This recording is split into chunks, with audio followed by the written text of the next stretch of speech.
Listo.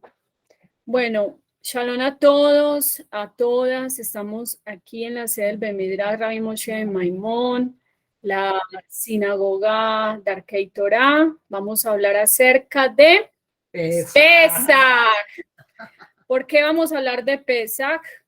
Porque leemos en el Yalkut Yosef, ¿sí? El Kitsur del Shulchan Aruch, en el libro 4, dice que 30 días antes de Pesach se comienza a estudiar las alajot correspondientes a esta festividad, ¿sí? Entonces de ahí se debe estudiar en las diferentes yeshivot, en las midrashot, en los Beit Midrash, en fin. ¿Por qué es importante hablar de Pesach? Porque es una fiesta demasiado importante.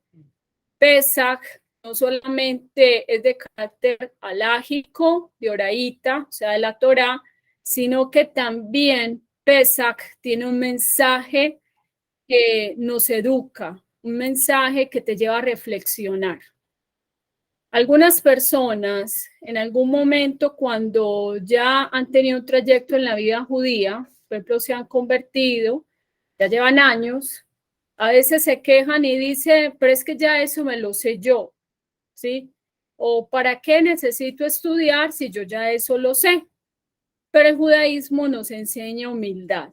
Y la humildad que nos dice el Pirkei Avot es que quien es humilde, aquel que aprende ¿de quién? De todos. De todos, ¿sí?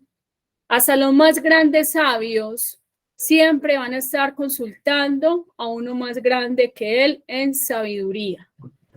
Por lo tanto, si vamos a ver, por decir algo en el calendario judío, todos los meses del año o el año hebreo, vamos a encontrar que las fiestas es lo mismo. La parashiot que se estudió el año pasado es la misma parashá que se va a estudiar, digamos, este año presente, ¿sí? O sea, son las mismas, digamos, las mismas actividades, las mismas alajot. Entonces, el judaísmo siempre es circular, ¿sí? El judaísmo siempre está en repetición, ¿ya? Entonces, de ahí, el mes de Nisan tiene varias alajot.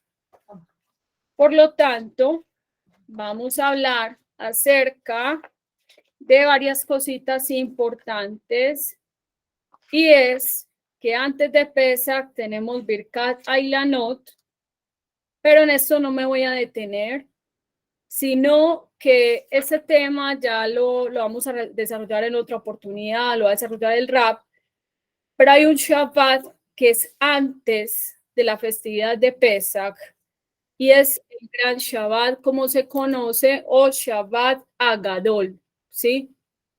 Ahora, este Shabbat que precede a la fiesta de Pesach se denomina Shabbat Agadol o el gran Shabbat. ¿Por qué conmemoramos en ese Shabbat y por qué es tan importante? Porque el 10 de Nisan del 2448, Am Israel estaba todavía en Egipto y estaban cumpliendo la orden que consistía en llevar un cordero por las calles de Egipto, exhibirlo, digamos, ridiculizarlo, ya, y llevarlo, atarlo, ¿sí? Y luego sacrificarlo. Entonces, para los egipcios era como decir una ofensa muy grande, porque ese animal representaba los ídolos o los dioses en minúscula de Egipto, ¿sí? O las deidades falsas. Por eso Hashem le da al pueblo de Israel ese valor de, en ese momento, ellos hacer con este cordero, de alguna manera, para que el pueblo de Israel fuera como la antesala a la libertad. Sabemos que eran 430 años de opresión, de humillaciones de los egipcios.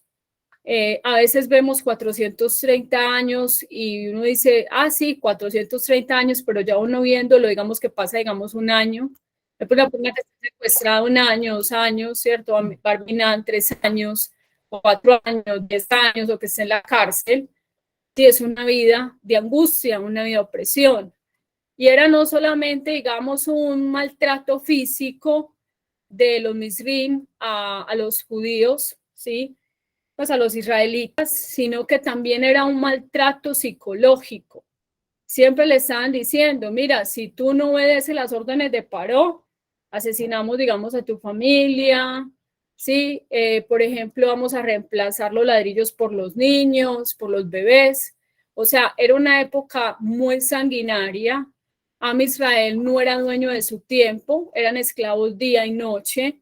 La Torah oral, la Midrashim, nos dice en el libro de Shemot, por ejemplo, cambiaron los roles. Las mujeres tenían que coger pico y pala, coger los ladrillos, coserlos, trabajo de hombres, me imagino que les daban peladuras en las manos, no pueden atender a los niños, y a los hombres, como los humillaban, tenían que tejer, ¿sí? Tenían que hacer más que todo cosas o actividades de mujeres. Y realmente eso golpeaba, como decir, la autoestima. Llega un punto de tanta presión que las familias judías no querían tener hijos, ¿cierto? El caso de Amram, que era un líder de la tribu de Leví, dice que él se separa de su esposa cuando ve el decreto de Paró, ¿sí? Que si tenía un hijo, inmediatamente era tirado al Nilo, ¿sí? Entonces, imagínense cómo sería la opresión de esa época del Israel antiguo, ¿sí? De nuestros ancestros, al sentir que tenían hijos y que tenía que desprenderse de ellos, que iban a ser asesinados, ¿sí? O sea, realmente lo que pasó en la Shoah, de cuando estamos hablando de la Segunda Guerra Mundial, podemos decir que fue algo atroz, terrible, pero realmente Am Israel vivió, como decir, su Shoah, ¿cierto? En Egipto. Acá Baruj manda 10 makot, 10 azotes, y eso empezó a, digamos, a debilitar toda la economía, la política, todo lo que tendría que ver con la administración egipcia, y también todo lo que tiene relación con la religión, hablemoslo así, con la creencia de los egipcios. Debilita la economía, ¿por qué? Porque Egipto era un pueblo, o sea, una nación, una civilización, perdón, muy, muy hábil, muy próspera, muy gran tecnología, y era como decir el pueblo o el país más importante que hoy es en la actualidad, era una potencia mundial. Entonces, por ejemplo, dice que en las plagas, en la Maco está la plaga de dam, de sangre, ¿sí? Entonces ahí es como cortar los suministros al enemigo. Están también Macot, por ejemplo, la plaga, por ejemplo, de los animales salvajes, es como decir que rodea, digamos, una nación a otra con tanques enemigos. O sea, si uno ve a Egipto, queda completamente en la ruina. Pero aún así, Paró sigue endurecido, ¿sí? Aunque ve todos esos milagros, esas maravillas, sigue endurecido.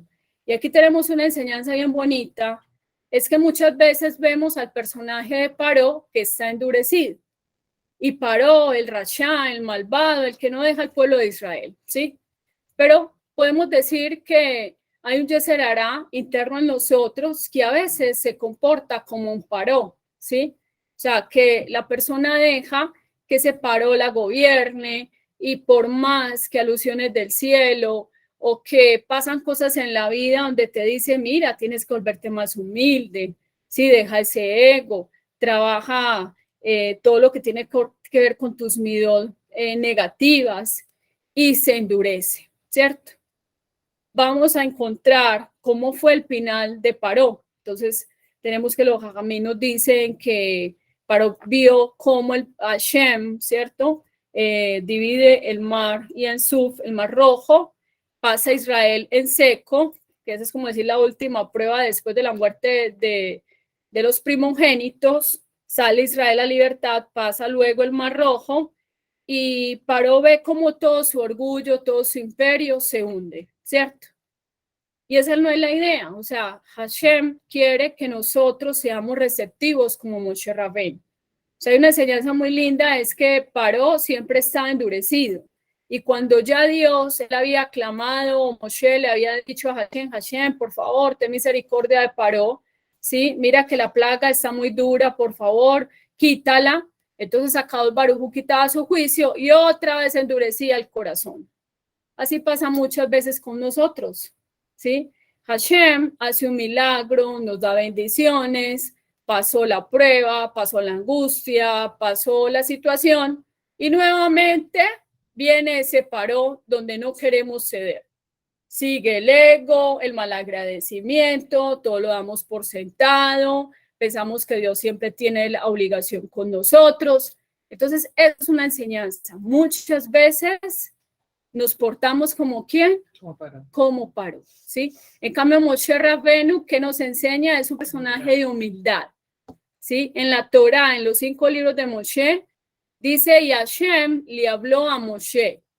Y Moshe, ¿qué hacía? Inmediatamente tenía el oído afinado. Y dice, y Moshe era siervo de Hashem y hablaba cara a cara, ¿sí? Como cada cual habla con su compañero. ¿Qué significa esto? Que Moshe no tenía reservas con Akadosh Baruj Hu, no tenía una pared de división, ¿sí? Donde era, digamos, completamente sus caprichos o lo que él deseaba, sino que él se sometía a la voluntad divina, ¿cierto? Entonces, mire qué tan bonita es esta enseñanza. Hace poco, hace una semana, estudiamos la parashá de ¿qué? De Terumá. Y en Terumá nos dice, en una parte donde dice, Hashem le dice a Moshe, sube al monte, haz así el arca, haz así el candelabro de oro, ¿cómo te fue mostrado en el monte? El modelo que te mostré, así lo vas a replicar. Siempre las palabras de la Torá, cuando usted lee el Sefer Torá o la Torá, digamos, escrita, ¿qué pasa? Usted inmediatamente dice, y Hashem le habló a Moshe y Moshe hizo como le dijo Dios. Ese es el nivel más grande. Ese es el nivel que nosotros podríamos decir que estamos en una unidad del alma con Akadosh Baruj Hu completa. Y ese nivel lo llegó a ser Moshe Rabbeinu. Por eso, en el nivel, cuando Am Israel recibe la Torah, dice, Naase Benisma, haremos y escucharemos. Porque llegaron a ese nivel de conciencia espiritual, de entender en ese momento todo lo que era Hashem. O sea, como Hashem se les había revelado. O sea, tuvieron esa experiencia, como decir, mística, toda una nación escuchó a Dios en el monte. Sí, no es que Moshe les dijo, mire, es que Dios les dice esto. O sea, él sí les pasó el mensaje. Pero dice que cuando Moshe descendió, ahí Hashem abrió, como decir, su boca, ¿sí o no? De una manera simbólica y empezó a decir los 10 mandamientos, ¿sí? Que era una hazaña humana, no es que Dios tomó aire y respiró ni nada de eso, porque Dios no tiene cuerpo ni forma física. En fin, el caso es de que todos los sucesos que vivió Am Israel en el desierto, ¿sí? O toda esa cuenta que inicia desde la salida de Misraim, que vamos a hablar de Misraim, es que estrechez. Y en anatomía del alma, Paró simboliza como la garganta que aprieta y asfixia, ¿sí? Entonces, de ahí, ¿qué pasa? Cuando la persona está en la zona de Misraim, la persona que no avanza. ¿Estará esclava de qué? De sus midot negativas. ¿Sí? Ahora, una pregunta. ¿Am Israel había dejado de ser el pueblo de Israel, el pueblo de Hashem? No, ¿cierto? Pero ¿qué pasaba con Am Israel? ¿Por qué 430 años de sufrimiento? ¿Qué pasó con las tefilot? ¿Por qué no había un cambio? ¿Sí? Y el punto es que hay una parte en la Torá que también nos muestra que un día cuando Am Israel realmente llegó a ese nivel de tefilá del grito del corazón, ¿cierto? O sea, una tefilá donde dice, y los hijos de Israel clamaron a Hashem. y por eso Hashem los liberó. Entonces, ¿qué es lo que pasa? Que nosotros tenemos que recordar, conmemorar, es una misvá el abstenernos de comer pan leudado, ¿cierto? Entonces muchas veces vemos el pan leudado, ¿sí? Cuando estamos hablando de los 5 cereales que son cebada, centeno, sarraceno, avena y espelta, ¿cierto? Eso no lo debemos consumir, dice, y no se encontrará en tus casas nada de jamés, ¿sí? De ahí, Pesach nos da a nosotros una enseñanza. No es solamente, el mensaje es, no comas pan, ¿sí? O sea, ese pan es como si en esa época se volviera como reactivo, ¿cierto? Como tuvieras una bomba en la casa, algo así. Pero estamos hablando es que a nivel espiritual, Hashem te está dando el mensaje a nivel didáctico, decir, así como yo quiero que no tengas nada de jamés en tus cuartos, en tus habitaciones, en el carro, en la propiedad que tengas. Así es lo mismo que mires los cuartos de tu alma, mire los cuartos de tu corazón. ¿Qué cosas son jamés? Por ejemplo, si usted tiene un pan, digamos el pan de Shabbat, y usted no lo consumió, ¿cierto? Es un ejemplo hipotético. Digamos, ese pan con las temperaturas, del calor, de la humedad, el pan se va dañando. Y puede tener otro pan que esté bueno, ¿cierto? Ese pan contamina, digamos, al otro pan, ¿sí? Y crea un moho o crea un hongo, y eso no se lo puede comer. Así es lo mismo cuando estamos hablando de averot. Cuando usted permite una verá en su vida, ¿cierto? Un pecado, una transgresión, como usted lo quiera llamar, usted está creando como, digamos, que ese jamés no solamente, digamos, lo daña a usted, sino que va a influenciar en otras partes de su vida. ¿Qué es, digamos, esa desconexión espiritual? Pero cuando la persona cumple misbot, la persona está estudiando Torah, le va a tener más la energía de obedecer y se va a portar como quien, como Moshe Rabén, ¿sí? Ahora, ¿por qué debemos estudiar 30 días antes, o sea, un mes antes, alajot? Puede ser el rabí, no más grande, ¿sí? El Rosh, el Gaón. La persona que usted diga más religiosa del pueblo de Israel, un grande, un gran jajam, siempre van a estudiar nuevamente las leyes de Pesaj. ¿Por qué? Porque es una festividad que es de muchos detalles, ¿sí? Y la Torah nos dice que tenemos que tener cuidado de no comer jamés, dice, no verás jamés en tus habitaciones, en los lugares donde está, no lo puedes tener ni siquiera en posesión, ¿cierto? Entonces, por eso es necesario que nuevamente volvamos a estudiar para recordar, ¿sí?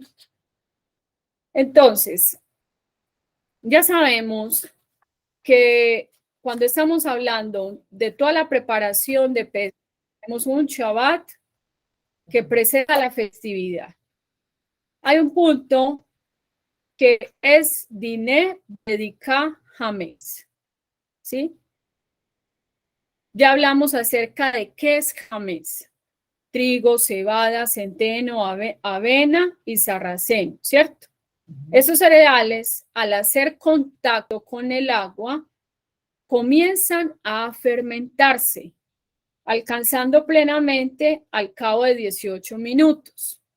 Cuando debido a su proceso amasado, la cercanía a una fuente de calor, la masa de estos cereales se calienta, su fermentación se produce, con mayor rapidez.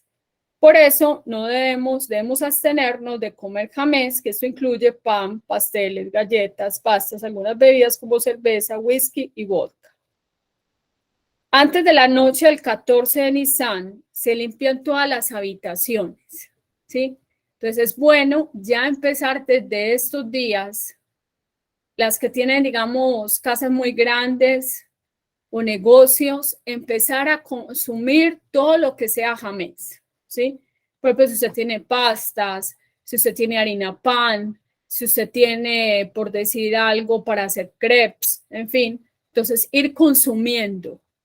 ¿sí? Empezar a limpiar habitaciones, ir sacando. Es una oportunidad también, es una costumbre muy linda donde la gente pinta sus casas, la renueva, la remodela, saca, como llamamos nosotros, los chécheres, ¿sí? Todo eso te está dando, ¿qué? Una enseñanza. ¿Qué cosas están tan ocultas en el corazón, ¿sí? Que necesitas sacar.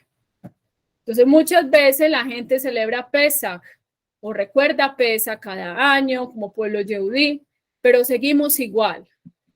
Y es realmente que cambiemos. ¿Cambiemos en qué? En dejar la shonará, ¿sí? Por ejemplo, cuando cogemos esa vela y empezamos a revisar, digamos, debajo de la puerta, debajo de la nevera, ya se lavó, ya se limpió, y se pusieron los 10 pedacitos, ¿sí?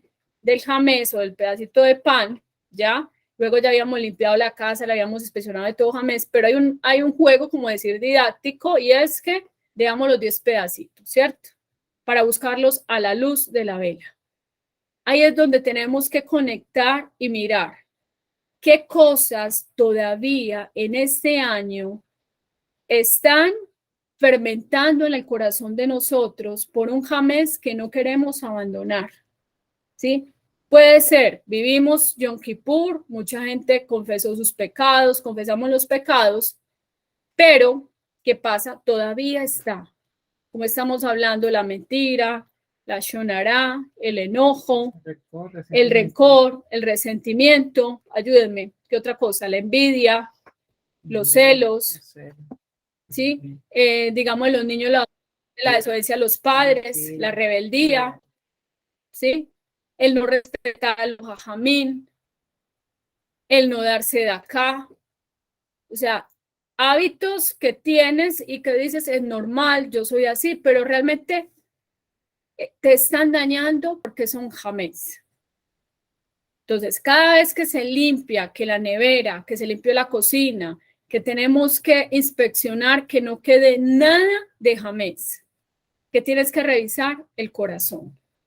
Esa es la conexión de Pesach, ¿sí? O sea, Hashem, cuando le dice al pueblo de Israel, cogerán el cordero, ¿sí? Porque era el animal que los egipcios adoraban, idolatraban, si puede haber sido digamos, una vaca, o si los egipcios, por ejemplo, hubieran adorado, no sé, un gato, un perro, Hashem les dice, cojan el gato y el perro, ¿cierto? ¿Sí? Porque ya ahí, digamos, otros credos, otras filosofías toman el asunto del cordero y lo sitúan y lo quieren sacar de contexto y quererlo aplicar al amaño de ellos, ¿sí? Sin Torah, realmente. O sea, sacando ese contexto realmente, ¿cuál es el mensaje de la Torah? O sea, el cordero indica idolatría, ¿ya? Entonces, de ahí, en todo este proceso de limpieza, se debe tener en cuenta llegar a los lugares más inhóspitos de la casa. Por ejemplo, las mochilas escolares, ¿sí? Las bolsas y juegos de los niños, la habitación de los niños, es donde más puede haber jamés. Enseñarles a ellos que hay que lavar los juguetes, ¿sí?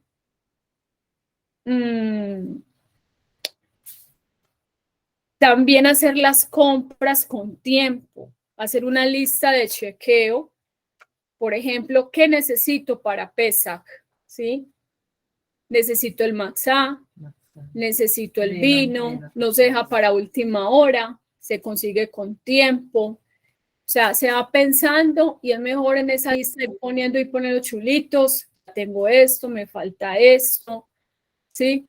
Para que no te coja, como decir, esa premura del tiempo. Ay, pasó pesa, me faltó tal cosa, ¿cierto? ¿Sí? O sea, la idea es que no termine la persona súper fatigada por todo lo que tiene que hacer, sino poco a poco, ¿sí? O sea, realmente lo que se hace en PESA, hay una enseñanza muy linda que una vez la escuché, y es que realmente cuando estás limpiando te ves como un esclavo, porque uno quiere limpia, usted le duele las manos, le duele el cuerpo, ¿cierto? O sea, es mucho el cansancio. pero estamos en la limpieza de mucho trabajo, ¿cierto?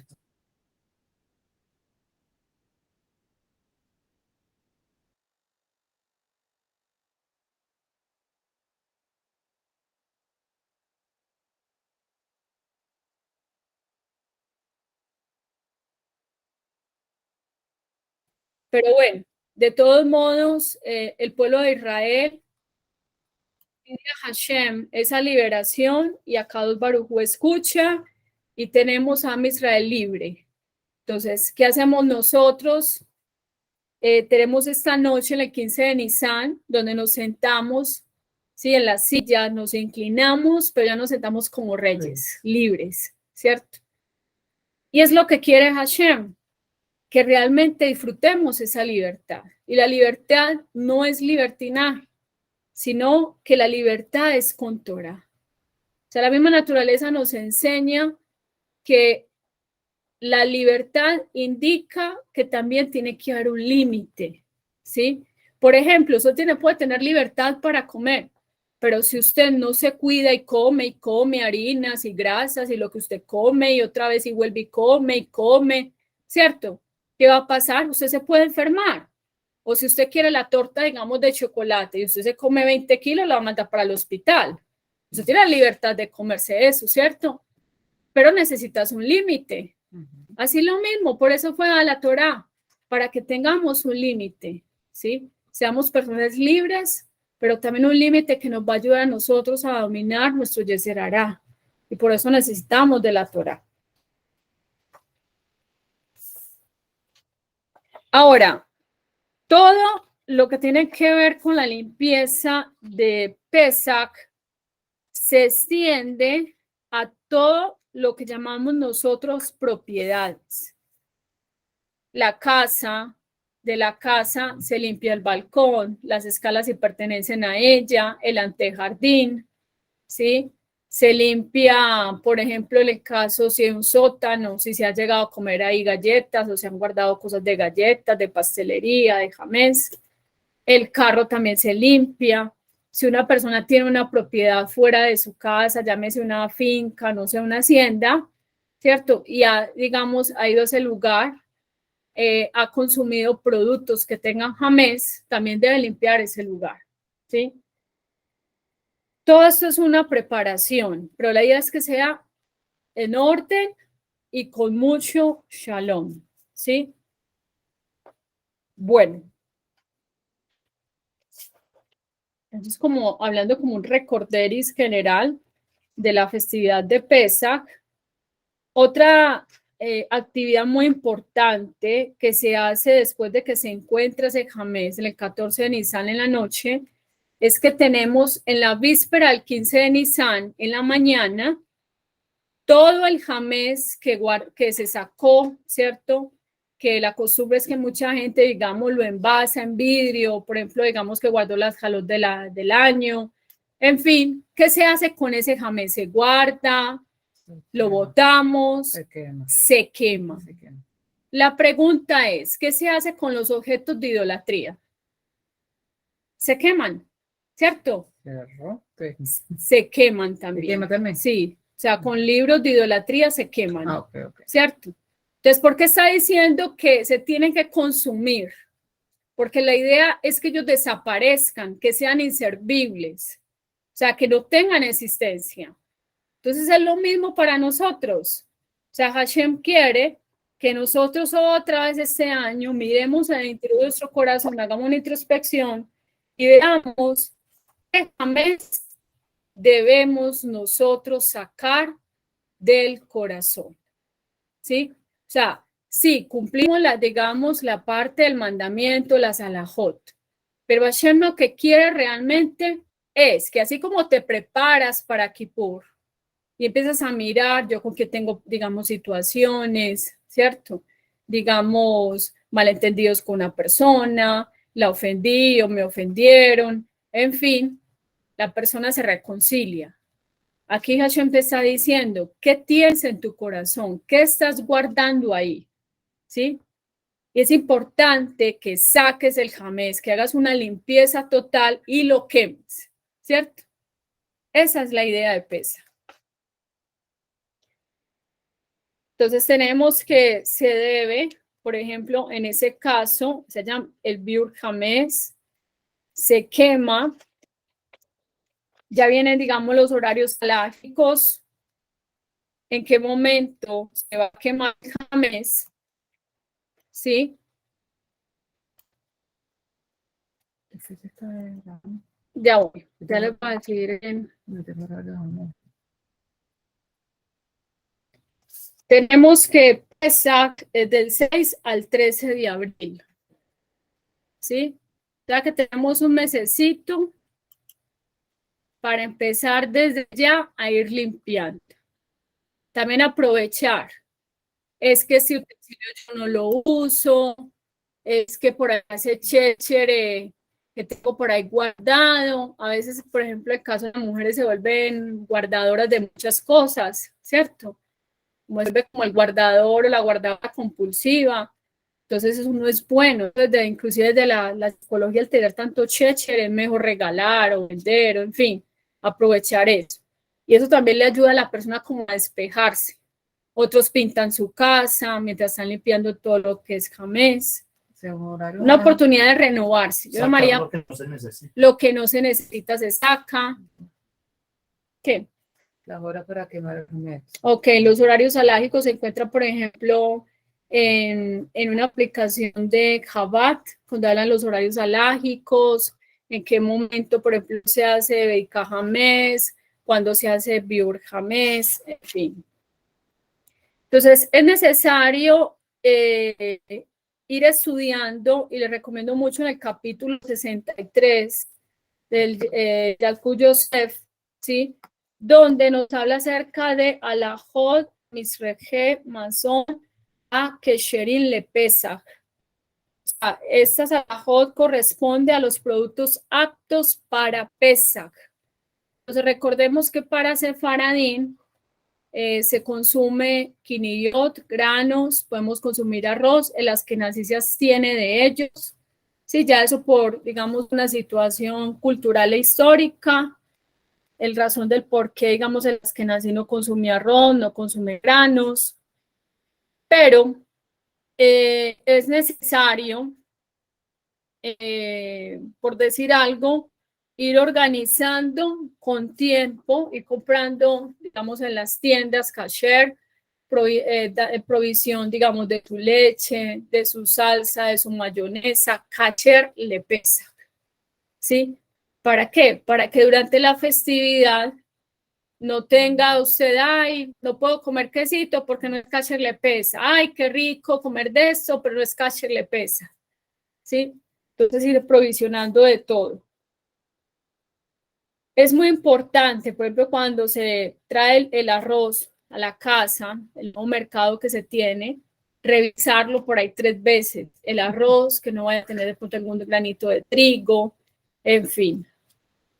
El arroz y toda clase de legumbres están permitidos en Pesach, siempre y cuando se le examine minuciosamente, de modo que no se encuentren ellos granos de trigo u otro cereal, como ocurre frecuentemente. Muchos son los sefaradí que adoptaron la tradición de los askenazim de no comer arroz en Pesach, o sea, algunos lo harán, ¿cierto? Pero también es más como la costumbre familiar o también de la comunidad. Ante la duda de que este no haya sido examinado correctamente, si desean revocar esta costumbre por algún motivo especial, debe hacerlo por medio de Atarán Nedarim ante un rabinato ortodoxo.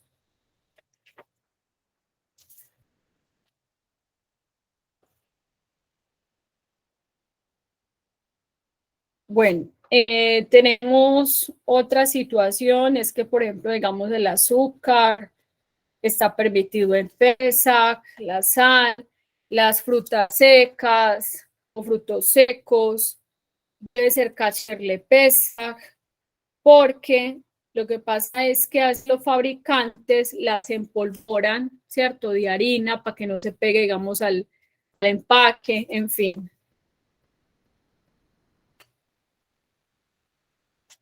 Está permitido en Pesach, estamos hablando en el capítulo 63, en la página 339. Está permitido en Pesach beber leche de vaca perteneciente a un no judío, el ordeñado de ser supervisado por un yehudí, ¿sí? Como el resto del año, a pesar de que Goy alimenta a los animales con jamés. Es como, por ejemplo, digamos, el pescado. ¿Usted cómo va a tener el control del pescado que come? No podía comer pescado nunca, ¿cierto? Entonces, así, digamos, la vaca consumiera productos que son jamés, pero es que la Torá no dice, y la vaca no podrá comer jamés. O sea, es para el Yehudí, ¿cierto? Entonces, la vaca, lo mejor es adquirir toda la leche necesaria para la semana festiva antes de Pesaj, ¿sí? Entonces, se puede conseguir, digamos, leche, halat, ¿cierto? Kasher le Pesaj, lo mejor, ¿sí? Pero si no, entonces se compra una que sea kosher, que esté seguro, que es de vaca, que no tiene problema, que tiene sello, y se compra antes de la festividad, ¿sí? Obviamente usted va a revisar que no vaya a tener aditivos de avena, de centeno, ¿cierto? Ese tipo de cosas. Por ejemplo, digamos, comprar harina de matzá, digamos, de chocolate, otras vienen que, digamos, harinas de papa, podrías hacer muchos productos digamos, entre comillas, de pastelería o tortas, kasher le Pesach, ¿sí? Verduras, ¿sí? Por ejemplo, si los niños tienen que estudiar, se sabe que tenemos los días de Yom Tov, no venir a estudiar. Las personas que están, digamos, en proceso de estudio, en proceso de conversión, es bueno pedir una carta a la comunidad judía para que presente, digamos, a los colegios o a las instituciones educativas de que el niño no pueda asistir porque va a estar en la festividad, ¿cierto? Y tenemos, es una misma muy linda también, de que no solamente es pensar, sí, tengo el vino, tengo masá, tengo esto, sino pensar en el pobre judío. ¿Será que Julanito tendrá la matzá? ¿Será que tendrá el vino? ¿Sí? Juzgarlo para bien y ayudarle.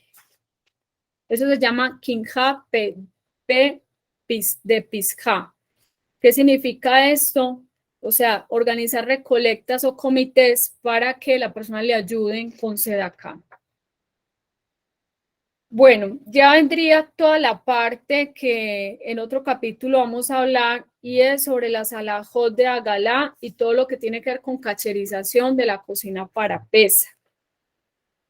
Entonces lo vamos a dejar hasta aquí. Espero que se haya entendido bien el mensaje y que sea de mucha verajá.